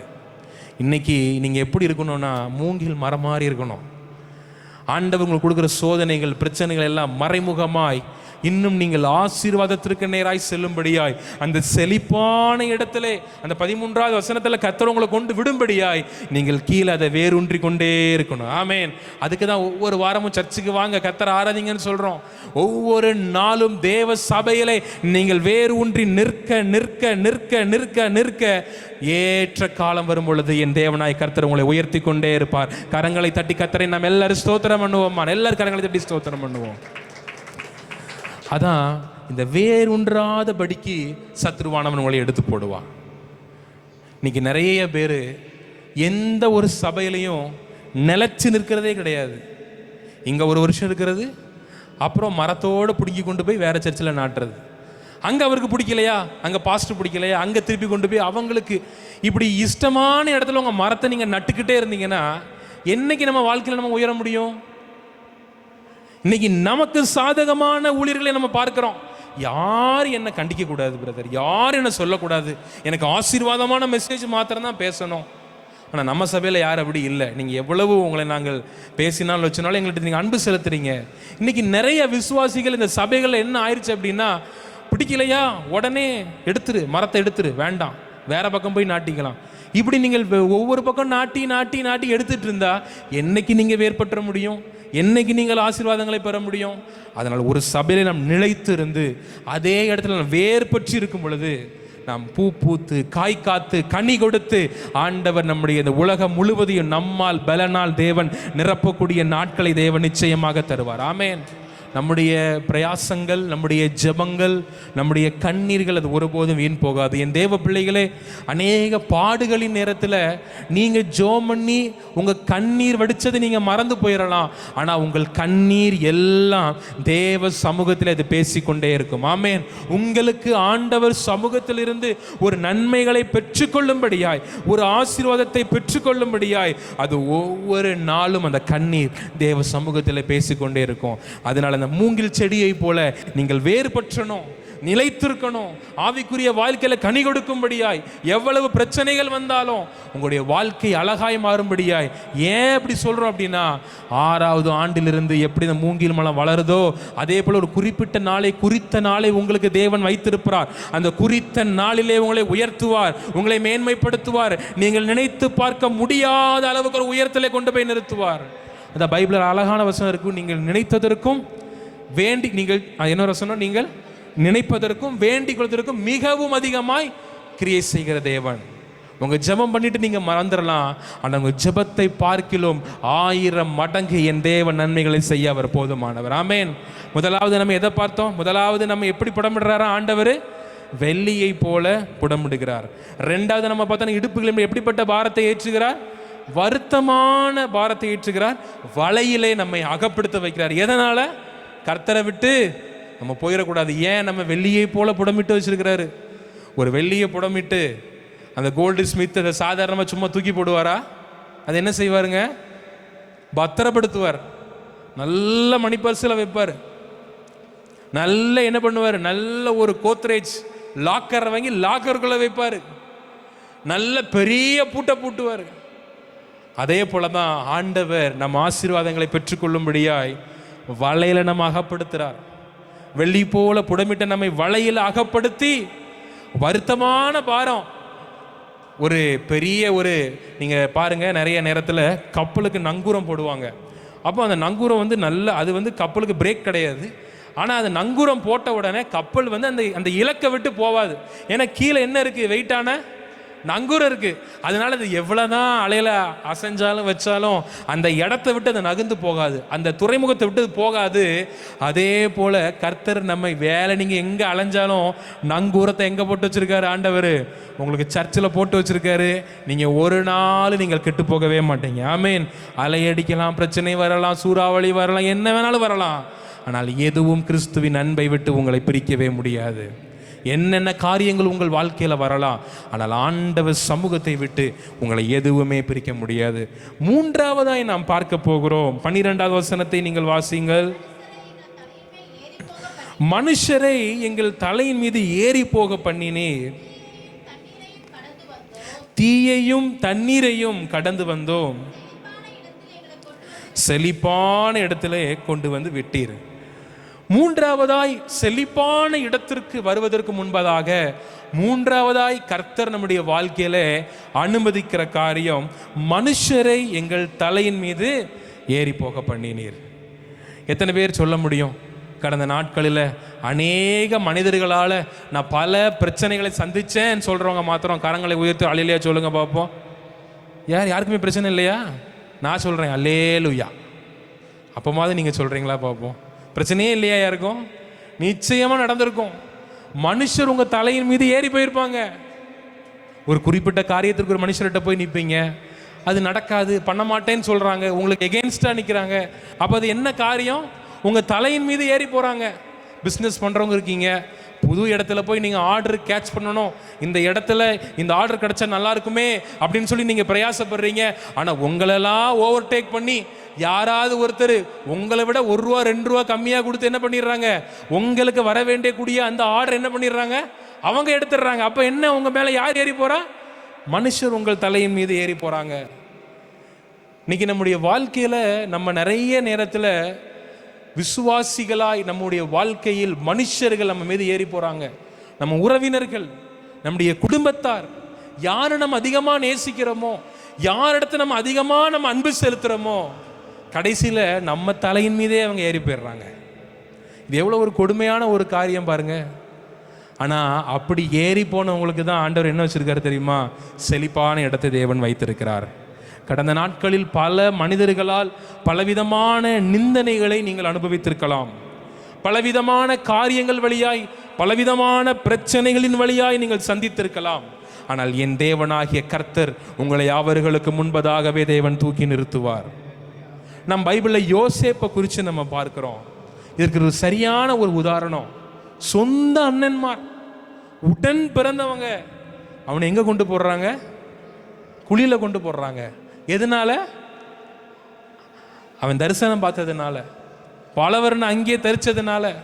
எப்படி அப்பா உன்னை மட்டும் ரொம்ப நேசிக்கிறாரு, உன்னை மட்டும் ரொம்ப பிரியம் செலுத்துறாரு, இவங்களால தாங்க முடியல, இவன் என்ன பண்ணிடணும், குழியில் போட்டுருணும்னு சொல்லி ஆசையாக அண்ணனுக்காக சாப்பாடு எல்லாம் சமைச்சு கொண்டு போய் அது அண்ணனை ஆசையாக பார்க்க போனான் யோசேப்பு.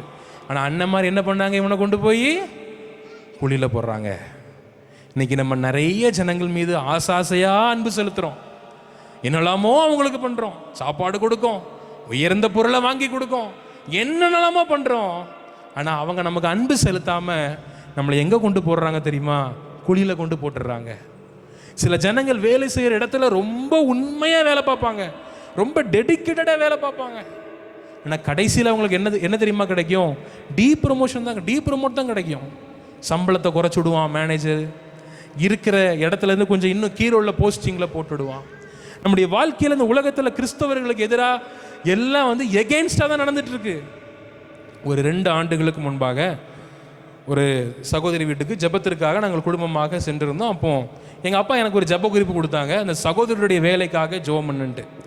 அப்போ நான் ஜெபம் பண்ணிகிட்டே இருந்தேன். எதேச்சியாக ஆவியானவர் ஜெபத்தில் வெளிப்படுத்தினார். அப்போ நான் சொன்னேன், சீக்கிரத்தில் ஆண்டவர் உங்களை உயர்த்த போகிறார், இப்போ இருக்கிறத பார்க்கலாம் ஆண்டவர் ஒரு நல்ல வேலையை கொடுத்து நல்ல ஒரு ப்ரமோஷனில் ஆண்டவர் கொண்டு போக போகிறாருன்னு சொல்லி ஜெபம் பண்ணி முடித்தேன்.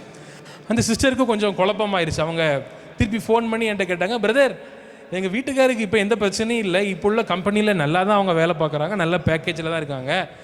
ஆனால் நீங்கள் ஜெபம் பண்ணும்போது இப்படி நீங்கள் ஒரு வார்த்தையை சொன்னீங்களே, அதான் எனக்கு ரொம்ப கன்ஃபியூஸாக இருக்குது அப்படின்னாங்க. நான் சொன்னேன், ஒன்றும் நீங்கள் கன்ஃபியூஸ் பண்ண வேண்டாம், ஒரு வசனத்தை ஆண்டவர் கொடுத்தார், அந்த வசனத்தை அவங்களுக்கு கொடுத்து இதை வச்சு நீங்கள் ஜெபம் பண்ணுங்க, ஆண்டவருக்கு அது சித்தம்னா என்ன ஆகட்டும், அது நடக்கட்டும். நான் ஆண்டவர் வெளிப்படுத்தினார், நான் சொன்னேன், அவ்வளோதான் அப்படின்ட்டு. ஓகே பிரதர், ஓகே அப்படின்ட்டாங்க. கரெக்டாக ஒரு 4 மாதம் கழித்து திருப்பி எனக்கு கூப்பிடுறாங்க, வீட்டுக்கு கூப்பிட்டாங்க. வீட்டுக்கு கூப்பிட்டு சொன்னாங்க, நீங்கள் ஜெபம் பண்ணும்போது எந்த பிரச்சனையும் இல்லை, அதுக்கப்புறம் அந்த நிறுவனத்தில் இவருக்கு ரொம்ப பிரதருக்கு டார்ச்சர் கொடுத்துட்டாங்க, வேலை செய்ய விடாமல் டார்கெட்டை ரொம்ப அதிகமாக கொடுத்து ரொம்ப ப்ரெஷராக அவங்க மைண்டே ரொம்ப நிற்கிற மாதிரி பண்ணிட்டாங்க. அதனால் பிரதர் அந்த வேலையை ரிசைன் பண்ணிட்டாங்க. நான் இப்போ நீங்கள் சொன்னீங்க இந்த மாதிரி ஆண்டவர் நல்ல வேலையை கொடுப்பாருன்ட்டு, அப்போ நாங்கள் குடும்பமாக இருந்து நாங்கள் ஜெபம் பண்ணிகிட்டே இருந்தோம்.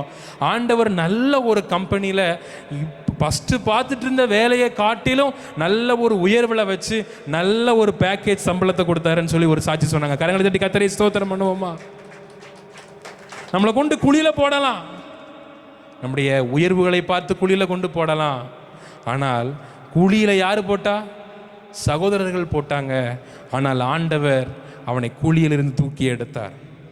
அவனை குழியிலிருந்து தூக்கி எடுத்து அவனை மேன்மையாய் பத்திரமாய் வைத்திருந்தார். அடிமையாக யோசேப்பு விற்கப்பட்டான். அடிமையாக விற்கப்பட்டது மாத்திரமல்ல, அவன் சிறைச்சாலைக்கும் போனான். இந்த உலகத்தில் நம்ம உண்மையும் உத்தவமாய் நாம் வாழும் பொழுது நமக்கு குழி வரும், நாம் விற்கப்படுவோம், சிறைச்சாலை போன்ற அனுபவங்கள் நம்முடைய வாழ்க்கையில் வரலாம். ஆனால் எதுவுமே நிரந்தரம் கிடையாது. உங்கள் வாழ்க்கையில் நீங்கள் நிறைய பிரச்சனைகளை சந்திக்கலாம். குழி போன்ற அனுபவம், நல்லா இருந்துட்டு இருப்போம், திடீர்னு ஒரு அப் டவுன் ஆகும். நல்லா இருந்துட்டு இருப்போம், திடீர்னு நம்முடைய வாழ்க்கை அடிமைத்தனம் போல ஏதாவது ஒரு காரியத்தில் போய் நம்ம சிக்கிக்குவோம். நல்லா இருப்போம், ஏதாவது ஒரு சிறைச்சாலையின் அனுபவத்திற்குள்ளதாக நம்ம போவோம்.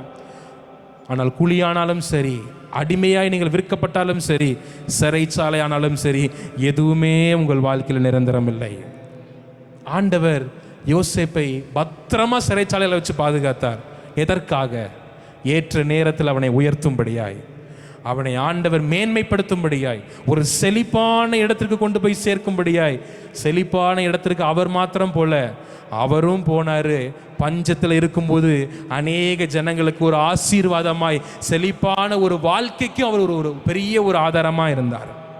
தேசமெங்கும் பஞ்சம் வரும் பொழுது யோசேப்பை ஆண்டவர் ஆசீர்வதித்து ராஜாவுக்கு அடுத்த ஸ்தானத்தில் அவரை உட்கார வைத்து உலகம் முழுவதற்கும் தானியங்களை சப்ளை செய்யும்படியாய் ஆண்டவர் ஒரு பெரிய பொறுப்பை அவருடைய கரங்களை தேவன் தந்தார்.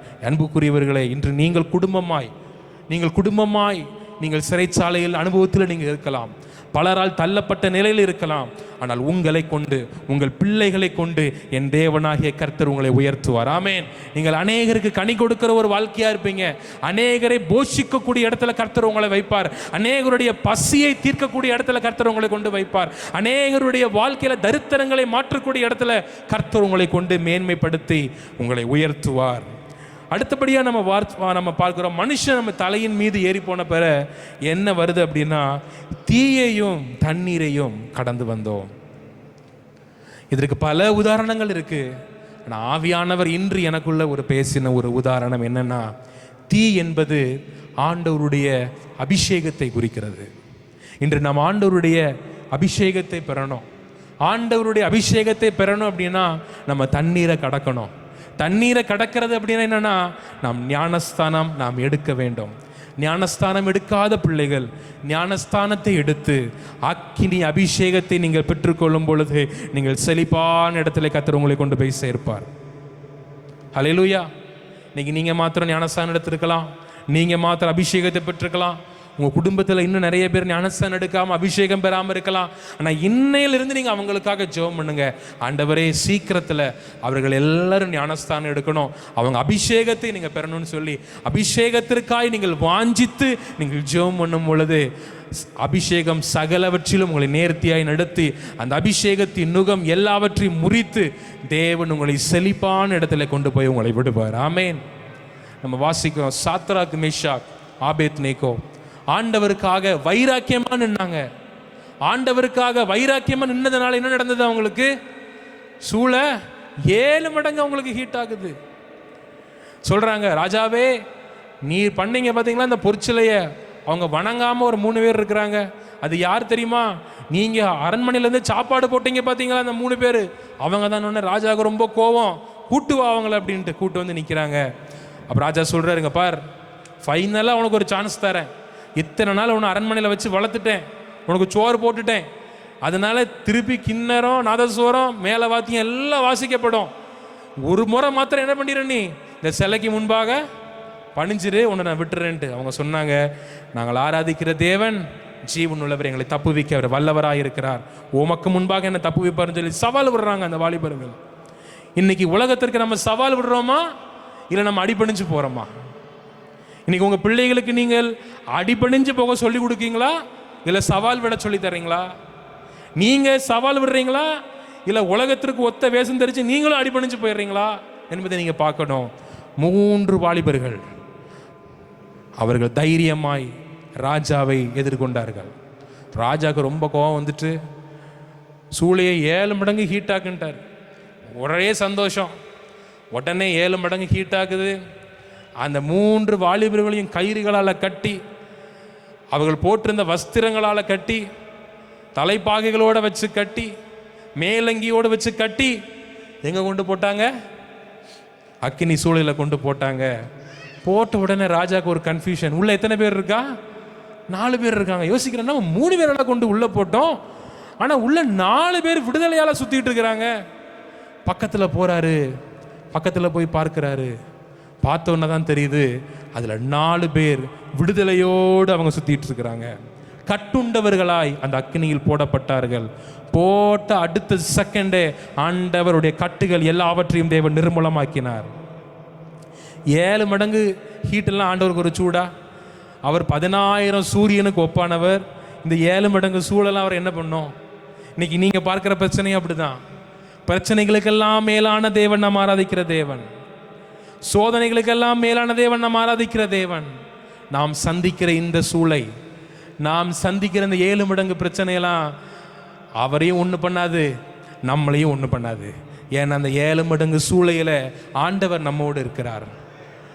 அந்த 3 பேர் அந்த அக்கினி சூளைக்கு உள்ளே போகிறதற்கு முன்பதாகவே 4வது நபராய் முதலாவதாக அந்த அக்கினிக்குள்ளே பாய்ந்த ஒரு இயேசு கிறிஸ்து அங்கே உள்ளே இருந்தார். ஆமென். நீங்கள் சோதனைக்குள்ளே போவதற்கு முன்பதாகவே உங்கள் சோதனையிலிருந்து எப்படியாவது உங்களை தப்பித்து வெளியே கொண்டு வரும்படியாக அந்த சோதனையின் நடுவே உலாவுகிற ஒரு தேவன் உண்டு. உங்கள் சோதனையில் அப்படியே உங்களை முடிச்சு உங்களை அப்படியே அழிச்சிடுற தேவனுடைய நோக்கம் அல்ல. உங்கள் முடி கூட கருகாமல், பூகை கூட அணுகாமல் உங்களை பத்திரமாய் உங்களை வெளியே கொண்டு வருகிற ஒரு தேவன் உண்டு. இந்த சோதனையின் நடுவிலே அவர் இருக்கிறார். இன்னைக்கு பல கண்ணீர், பலவிதமான சரீர பலகீனங்கள், வேலை செய்கிற இடத்துல பிரஷர், குடும்ப பாரம், கடன் என்கிற அக்னி சூளை நடுவே நீங்கள் இருக்கலாம். ஆனால் எல்லாவற்றிலும் இருந்து என் தேவனாகிய கர்த்தர் உங்களை மீட்டு எடுத்து உங்களை வெளியே தேவன் கொண்டு வருவார். ஆமென். எத்தனை பேர் விசுவாசிக்கிறீங்க? இந்த சாத்ராக், மேஷாக், ஆபேத்நேகோவை கொண்டு வந்த என் தேவனாகிய கர்த்தர் உங்கள் ஒவ்வொருடைய வாழ்க்கையும் தேவன் அழகாய் தேவன் கொண்டு வருவார். ராஜாவே ஆச்சரியப்பட்டார், அறிக்கைறாரு, இவர்களுடைய தேவன் தான் மெய்யான தேவன். நிறைய பேர் சொல்ல போறாங்க, இன்னைக்கு உங்க சோதனையை பார்த்து நிறைய பேர் சிரிக்கலாம், இன்னைக்கு நீங்க வடிக்கிற கண்ணீரை பார்த்து நிறைய பேர் சிரிக்கலாம், உங்களுக்கு வரக்கூடாத ஆசீர்வாதங்களை பார்த்துச்ச இவளுக்கு இன்னும் ஆசீர்வாதம் இல்லையேன்னு சொல்லி உங்களை பார்த்து நகைக்கலாம். நகைத்த, சிரித்த, ஏளனமாய் பேசின அதே உதடுகள், அதே நாவுகள் உங்களுடைய தேவன் மெய்யான தேவன், உங்களுடைய தேவன் மகிமையுள்ள தேவன், உன்னை ஆசீர்வதித்த தேவன் நிச்சயமாய் என்னையும் ஆசீர்வதிப்பார் என்று எந்த நாவுகளால் உங்களை தூஷணமாய் பேசினார்களோ அதே நாவு உங்களை வாழ்த்தி பாடும். அதே நாவுகளால் நீங்கள் புகழப்படுவீர்கள். நிச்சயமாகவே உங்களுடைய நம்பிக்கை, உங்களுடைய விசுவாசம் அது ஒரு நாளும் ஒளிந்து போகாது. இந்த பட்டாம்பூச்சி நிறைய பேர் பார்த்துருப்பீங்க. இந்த பட்டாம்பூச்சி அந்த பட்டாம்பூச்சி தானே, பட்டுப்புழு உருவாகி இந்த பட்டாம்பூச்சியாய் வெளியே வருவதற்கு முன்பாக அந்த கூட்டை உடைக்க அதை ரொம்ப ட்ரை பண்ணோம். ட்ரை பண்ணும்போது நம்ம போய் தொந்தரவு பண்ணக்கூடாது. அது என்ன நடக்கும் அப்படின்னா, அந்த கூட்டிலிருந்து வெளியே வரும் பொழுது அது தானாய் தான் அந்த கூட்டை உடைச்சி வெளியே வரும். அப்படி தானாய் அது உடைச்சி வெளியே வந்தாதான் அந்த பறக்கக்கூடிய அந்த சென்சேஷன் அது ஒர்க் ஆகும். நிறைய பேர் நான் நிறைய இந்த ஹிஸ்டாரிக்கலை நான் படிச்சிருக்கேன். அந்த பட்டாம்பூச்சி கூட்டை அது வெளியே வரும் பொழுது, ஐயோ அது பாவம் ரொம்ப கஷ்டப்படுது, அதனால என்ன பண்ணலாம், நம்ம போய் கொஞ்சம் ஹெல்ப் பண்ணலாம்னு சொல்லி அந்த வெளியே வரும்போது நீங்கள் கொஞ்சம் உடச்சி விட்டுட்டீங்க அப்படின்னா அந்த பட்டாம்பூச்சி பறக்க தெரியாது, அப்படியே கீழே விழுந்துடும், அது செத்தே போயிடும். அதே போல தான் நம்முடைய வாழ்க்கையில் பிரச்சனைகள், பாடுகள் வரும் பொழுது ஆண்டவரே உங்களை வெளியே கொண்டு வருவார். ஒரு நாள் உங்களை உயர பறக்க வைப்பார். தயவுசெஞ்சு யாருடைய உதவியை மாத்திரம் என்ன பண்ணிடாதீங்க, தேடிடாதீங்க. உதவி செய்கிறவங்க அப்பன் செய்கிற மாதிரி உங்களை கூட்டிலேருந்து வெளியே எடுத்து விடுவாங்க, ஆனால் கடைசியில் உங்களை பறக்க விட மாட்டாங்க. ஆனால் நீங்களாக அதுலேருந்து வெளியே வந்தீங்க அப்படின்னா, தேவனுடைய கரத்தின் உதவியோடு நீங்கள் வெளியே வந்தீங்க அப்படின்னா நீங்கள் மேலே மேலே உயரே பறந்து கொண்டே இருப்பீர்கள். ஆமென். நிச்சயமாகவே உங்கள் ஒவ்வொருவரையும் தேவன் ஆசீர்வதிப்பார். கடைசியாக நம்ம பார்க்கிறோம், அந்த கடைசி பின்பாகத்தை வாசிப்போம். தீயும் தண்ணீரையும் கடந்து வந்தோம், செழிப்பான இடத்துல எங்களை கொண்டு வந்து விட்டீர். ஒரு மனிதனை ஆண்டவர் ஆசீர்வதிப்பதற்கு 3 படிநிலைகள். முதலாவது வெள்ளியை போல, 2வது இடுப்புகளில் வருத்தமான பாரம் வலையில் கர்த்தர் நம்மை அகப்படுத்துகிறார், 3வது மனுஷரை எங்கள் தலையின் மீது ஏறி போக பண்ணினீர், நாங்கள் தீயையும் தண்ணீரையும் கடந்து வந்தோம். ஞானஸ்தானம் எடுக்கணும், அபிஷேகத்தை பெற்றுக்கொள்ளணும், அது நம்முடைய வாழ்க்கையிலே செழிப்பான இடத்துல கொண்டு போய் தேவன் நம்மை சேர்ப்பார். இன்னைக்கு உங்கள் ஒவ்வொருடைய வாழ்க்கையும் ஆண்டவர் நிச்சயமாகவே இவர் மேன்மைப்படுத்துவார், நிச்சயமாகவே உங்களை அழகாக்குவார். சோதனையே உங்களுடைய வாழ்க்கையில் முடிவு கிடையாது, அந்த சோதனைக்கு பிறகு செழிப்பான இடம் தான் உங்கள் வாழ்க்கையில் முடிவு. நிறைய பேர் நீங்கள் மனசில் கேட்குங்க, இந்த பிரச்சனையோடையே வாழ்க்கை முடிஞ்சிருமா, இந்த கண்ணீரோடையே வாழ்க்கை முடிஞ்சிருமா, என் பிள்ளைகளுடைய ஆசீர்வாதத்தை நான் பார்க்காம இந்த உலகத்தை விட்டு நான் போயிடுவேனா அப்படின்னு சொல்லி பல கேள்விகள் உங்களுடைய வாழ்க்கையில் இருக்குது. இல்லை இல்லை இல்லை, உங்களை செழிப்பான இடத்துல கொண்டு போய் சேர்க்கும் வரை தேவன் நல்ல சுகத்தை, நல்ல ஜீவனை, நல்ல பலத்தை, நல்ல பொருளாதாரத்தை, நல்ல ஆசீர்வாதத்தை, நல்ல மேன்மைகளை, நல்ல உயர்வுகளை எல்லாவற்றையும் தேவன் தருவார். ஆமென். நாம் கரங்களை தட்டி கர்த்தரை ஸ்தோத்திரம் பண்ணுவோமா? தேவன் தாமே உங்கள் ஒவ்வொருவரையும் நிச்சயமாகவே ஆசீர்வதித்து செழிப்பான இடத்துல கர்த்தர் உங்களை கொண்டு வந்து நிறுத்துவார். ஆமென். இப்போ நிறுத்தியிருக்காரு. எது? கர்த்தருடைய ஆலயத்தில் நிறுத்திட்டாரு. இனி உங்கள் வாழ்க்கையிலையும் ஆண்டவர் நிச்சயமாக என்ன பண்ணுவார்? அவர் நிறுத்த அவர் போதுமானவர். மீண்டுமாக நாம் கரங்களை தட்டி ஸ்தோத்திரம் பண்ணுவோம். கர்த்தர் தாமே உங்களை ஆசீர்வதிப்பாராக. ஆமென். முடிக்கிறேன். எனக்கு ரொம்ப பிரயோஜனமாக இருந்துச்சு. நான் பின்னாடி உட்காந்து கேட்டுக்கொண்டே இருந்தேன். கடந்த நாட்களில் எனக்கு கொஞ்சம் பலவீனம், கொஞ்சம் டயர்ட் இருந்துச்சு. அப்போ இந்த வசனத்தை தான் சொல்லி சொல்லி சொல்லி ஜோம் பண்ணிக்கிட்டே இருந்தேன். அப்போ தேவரீர் எங்களை சோதித்தீர். வசனத்தை சொல்லுங்கள். வெள்ளியை இப்போ ஆண்டவர் என்னோட டைரெக்டாக பேசினார். எனக்காகவும் பேசினார், உங்களுக்காகவும் பேசினார். வெள்ளியை புடமிட போல. அப்போ அதில் ஆண்டவர் என்னோட சொன்ன ஒரு காரியம், உன்னுடைய வாழ்க்கையில் வெள்ளியின் நாட்கள் முடிந்து, சொல்லுங்கள் பாப்போம், வெள்ளியின் நாட்கள் முடிந்து பொன் அதனுடைய நாட்கள் தொடங்குகிறது. வேதத்தில் வெள்ளியும் பொன்னும் என்னுடையது அப்படின்னு வேத வசனம் உண்டு. அப்போது ஆண்டவர் சொன்னார், வெள்ளியை போல ஒன்றை புடமிட்டேன் அப்படின்னு சொன்னார். வெள்ளி புடமிடப்படுகிறது எப்படி அப்படின்னு பார்த்தீங்கன்னா, வெள்ளி குகைக்குள் புடமிடப்படும். ஒரு சின்ன ஒரு இதை போட்டு அதில் நான் பார்த்துருக்கேன். இந்த கோல்டு ஸ்மித் அவங்க வேலை செய்யும்போது ஒரு சின்னதாக ஒன்று இருக்கும். அதுக்குள்ளே அந்த வெள்ளியை போட்டு என்ன பண்ணுவாங்க? உருக்குவாங்க. ஆனால் தங்கத்தை உருக்கிறது டைரெக்டாக அக்கினியில். தங்கம் உருக்குனதை பார்க்குறீங்களா? தங்கத்தை வச்சுட்டு அப்படியே மேலே ஃபயர் பண்ணுறாங்க இல்லையா? அப்புறம் தான் அது உருகுது. அப்போ வெள்ளியை புடமிடக்கூடிய அனுபவம் வேறு, தங்கத்தை புடமிடக்கூடிய அனுபவம் வேறு. அதனால் நான் உங்களெல்லாம் ஆசீர்வதிக்கிறேன். சில நேரம் வெள்ளி குகைக்குள் புடமிடப்படுதல் அப்படின்னா எதை குறிக்குதுன்னா, நம்ம அடைக்கப்பட்ட சூழ்நிலையில், ஒடுக்கப்பட்ட சூழ்நிலையில் சில பாடுகள், போராட்டங்களை தாண்டி வரக்கூடிய காரியத்தை குறிக்கிறதா இருக்கிறது. அப்போ வெள்ளியை போல கர்த்தர் இது வரைக்கும் உங்களை புடமிட்டு இருக்கிறார். இனி உங்களை பொன்னாக மாற்ற போகிறார். அல்லேலூயா. அதனால் சொல்லுங்கள், உங்கள் வாழ்க்கையில் பொன்னின் நாட்கள் துவங்குதுன்னு சொல்லி. அல்லேலூயா. சாலமோன் காலத்தில் வெள்ளி ஒரு பொருட்டாக எண்ணப்படலையாம். தெரியுமா உங்களுக்கு? வெள்ளி ஒரு பொருட்டாக எண்ணப்படலை.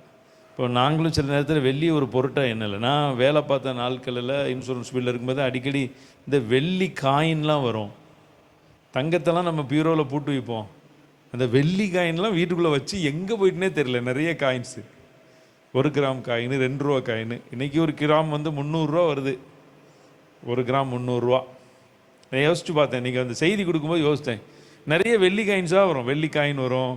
இந்த வெள்ளி சிமிலாம் ஒன்று தந்தாங்க. அதெல்லாம் எதுக்கு அப்படின்னு சொல்லிட்டு அப்படி தூக்கி தான் தூரப்பட்டோம். வெள்ளி பொருட்டாக எண்ணலை. அதனால் உங்களுக்கெல்லாம் தங்கத்தின் நாட்கள். ஆனால் தங்கத்தை அப்படி வைக்க மாட்டோம், அப்படி தானே? அதனால் தங்கத்தின் நாட்களை துவங்குது. வெள்ளி இன்றைக்கி ஒரு அப்ராக்சிமேட்டாக சொல்கிறேன், 1 கிராம் 300 ரூபா, தங்கம் 15,000 ரூபா. எத்தனை மடங்கு? சாதாரணமாக 50 மடங்கு. 300 இல்லை, கிராமில் சொல்கிறேன்னா 1 கிராம் 300 ரூபா, தங்கம் கிட்டத்தட்ட 15. நான் முன்ன பண்ண இருக்கும், ரவுண்டாக சொல்கிறேன். ஆனால் வேர்ல்டு வைடாக நீங்கள் பார்த்துட்டிங்கன்னா தங்கத்துக்கும் வெள்ளிக்கும் என்ன டிஃப்ரெண்ட் அப்படின்னு பார்த்தீங்கன்னா, 80லேருந்து 100 மடங்கு ரேட்டு வித்தியாசம் இருக்கும். இப்போ மார்க்கெட்டு அது அப்படி. அப்போ இன்றைக்கி உங்களுக்கு ஒரு 100 மடங்கு ஆசீர்வாதத்துக்குள்ளே அடுத்த நாட்களில் நீங்கள் கொண்டு போகப்பட போகிறீங்க. அதுதான் உங்களுக்கு ஒரு செழிப்பான நாட்கள். அல்லேலூயா. அதனால் செழிப்பான நாட்களை கர்த்தர் உங்களுக்கு கொடுப்பார். கர்த்தர் உங்களை ஆசீர்வதிப்பார். அதனால் சாட்சி சொல்ல நேரம் கம்மியாக இருக்குது. சாட்சி சொல்ல ஆயத்தமாக இருக்கிறவங்க மட்டும் கை தூக்குங்க பார்ப்போம். 1 2 ரைட் 3 சாட்சி. ஓகே, போதும். கர்த்தருக்கு பரிசுத்த நாம் ஸ்தோத்திரம். என்னை சாட்சி எழுப்பின தேவாதேவன கோடான கொடி ஸ்தோத்திரம். இந்த 5 மாதம் என்னை கண்ணிமை போல பாதுகாத்த ஆசீர்வாத தாப்பன கோடான கொடி ஸ்தோத்திரம். என் குடும்பத்தை ஆசீர்வதித்து எங்கள் இருவருக்கும் நல்ல சுகன்பலம் மாறி தந்து எங்கள் தேவையில் சந்தித்து ஆசீர்வதித்தார். வேலை சேதத்தில் நல்ல சுகன்பலம் தந்து உழைக்க நல்ல பலம் கொடுத்தார். நல்ல வருமானத்தை ஈட்டி தந்தார். வேலை நிரந்தரமான வேலைவாய்ப்பு தந்தார். எங்கள் போக்குவரத்தை எல்லாம் ஆசீர்வதித்து என் குடும்ப தேவையை சந்தித்து யாருக்கிட்டே கடன் வாங்காதபடி இந்த ஆசீர்வாதத்தை எப்போ பார்த்தாலும் மாதமான கடன் வாங்கிடுவேன். ஆனால் ரெட்டிப்பான ஆசீர்வாதம், ரெட்டிப்பான வருமானத்தை வந்து எங்கே என் தலை வெக்கப்படாதபடி என் தலை நிமிர செய்த தேவாதேவனுக்கு சோத்திரம். ஆனால் கோயம்புத்தூரில் எங்கே பார்த்தாலும் போக்குவரத்து நெருக்கடி, விபத்துகள் மத்தியில் என் தேவன் நான் ஓட்டு வாகனத்தை என்னையை பாதுகாத்து கொண்டு ஊரில் பாதுகாத்து பத்திரமா எங்களை பாதுகாத்த தேவாதேவனுக்கு கோடான கொடி சோத்திரம். சாட்சி சொல்கிறவங்க ஆமாங்க. ஏசப்பாவுக்கு ஸ்தோத்திரம். கொஞ்ச நாளாக வந்து ஜாபுக்காக பார்த்துட்டு இருந்தோம். நிறைய ஜாப் வந்துச்சு. நானும் செலக்ட் ஆனேன். ஆனால் எனக்கு வந்து அது சூட்டபுளாக இல்லை. எனக்கு சூட்டபுளாக இருக்க ஜாப் எனக்கு கிடைக்கல. ஆனால் ஏசப்பாவோட கிருபையினால் ஒரு பெரிய கம்பெனியில் எனக்கு நல்ல ஜாப் கொடுத்தாரு. அதுக்காக ஸ்தோத்திரம். எனக்காக ஜெபிச்ச பாஸ்ட் அங்கிள் அவங்க ஃபேமிலிக்காக ஸ்தோத்திரம். ஜெபிச்ச எல்லாருக்கும் நன்றி. ஏசப்பாவுக்கு ஸ்தோத்திரம். அல்லேலூயா.